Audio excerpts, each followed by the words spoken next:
O guys, sino mahilig sa mangga? Ako mahilig din ako sa mangga. Pag hinog, pwede rin ulam. Eto, manggang piko. Kasi parang piko, matulis yun. Diba? Piko. Pahinog pa lang yan. Yung berde niya. Tapos ito.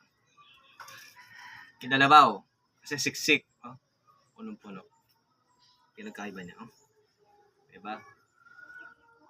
Mas masarap ito pag hinog na hinog pero maasim pag hilaw.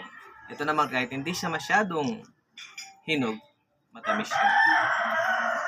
Tapos may papakita ko sa inyo. Ngayon ko lang nakita ang mangga na yun. Isang mangga, 1 kilo. Ito guys. Oh. Mangga! Ito si Pico. Diba? Ayan si Pico guys. Kita nyo. Ngayon ko lang nakita yan. Nabili ko dun sa bagat. Tapos ayan yung kinalabaw. Layo no guys. No? Laki. Sarap. Nakakagulat. Ayan. Dalawa. Solve na solve. Sino magpapabili guys? Laki no? Ito 1 piraso, 1 kilo na. Diba?